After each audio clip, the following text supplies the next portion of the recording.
Doctor Yunus সাহেবকে উনি internationally উনি অনেক বড় মাপের একজন মানুষ বাংলাদেশের। আমরা ওনাকে সম্মান করার খুবই প্রয়োজন। নিরপেক্ষ নির্বাচনে বিএনপি সরকার গঠন করবে। ডক্টর ইউনূস সাহেবের প্রতি আমার পার্সোনালি বা আমার দলের একটা রেসপেক্ট রয়েছে।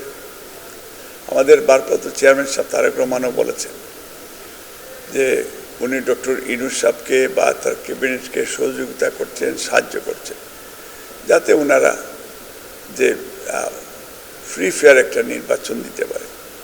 এবং এই সময়ের ভিতরে যতটুকু সম্ভব আপনাদের যে সংস্কার, আমরা জানি যে ফেসিস্ট হাসিনার অনেক দূষররা এখনও রয়েছে, বিভিন্ন সেক্টরের রয়েছে, প্রশাসনেও রয়েছে। ওভারনাইট তো সবাইকে আপনি বাদ দিতে পারবেন না, তবে ওরাও যদি সত্যিকার অর্থে দেশপ্রেমিক হয় তাহলে তারা তো নিশ্চয়ই কোরআন শপথ করে বলেছে মুসলমান যারা যে আমরা রাষ্ট্রের পক্ষেই কাজ করব। তারা তো ফেসিজমের পক্ষে কন্টিনিউ কাজ করার জন্য কোরআন শপথ করে নেই। হিন্দু বলেন, খ্রিস্টান, যার তার ধর্মগ্রন্থের উপরেই চাকরির প্রথম দিনেই তো তারা শপথ গ্রহণ করেছে, অনেকে শপথ ভঙ্গ করেছে। এটার জন্য আমি মনে করি যে আল্লাহর কাছে তওবা করে আবার তারা ডিটারমিন হয়ে যে তারা শুধু দেশকে তারা সার্ভ করবে, তাইলে এটা এক ধরনের সংস্কার অটোমেটিকলি হয়ে যায়। এবং ডক্টর ইউনূস সাহেবকে উনি ইন্টারন্যাশনালি উনি অনেক বড় মাপের একজন মানুষ বাংলাদেশের। আমরা ওনাকে সম্মান করার খুবই প্রয়োজন। তো উনি সংস্কার, যেমন এই ভারতের সাথে আমাদের অনেক অমীমাংসিত বিষয়গুলো রয়েছে, যেটা উনি চাইলে পারবে।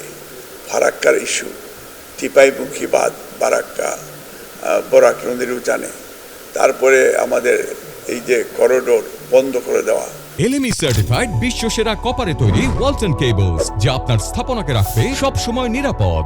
রামপাল, চিরং সমুদ্র বন্দর, এগুলি বড় বড় কাজগুলি, এগুলি ওনার ইমিডিয়েটলি করা আমি মনে করি এটা ভালো হবে।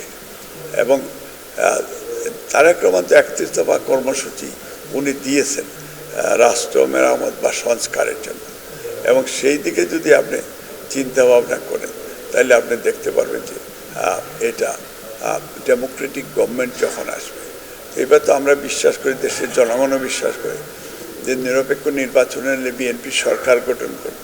এবং বিএনপি বলেছে বিএনপি সরকার গঠন করলে উনি জাতীয় সরকার করবেন। যারা আছে আপনার যুগপৎ আন্দোলন করেছে, যারা একসাথে জোটগতভাবে আন্দোলন করেছে, সবাই মিলতে তো অটোমেটিকলি তো সবাই তো এক প্ল্যাটফর্মেই আমরা আলটিমেটলি রাষ্ট্র গঠনে আমরা আসতেছি।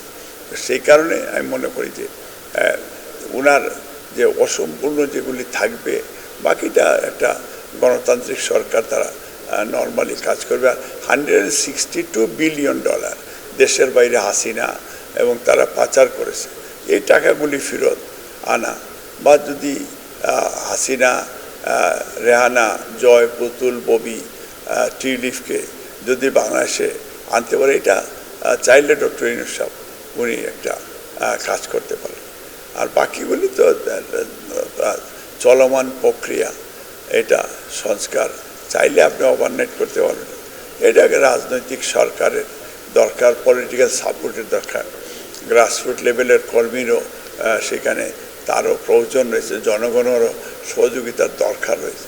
সবার সমন্বয়ে কিন্তু ফিউচার যে সরকার হবে সেই এটা করা আমার মনে হয় সবচেয়ে বেশি উত্তম হয়।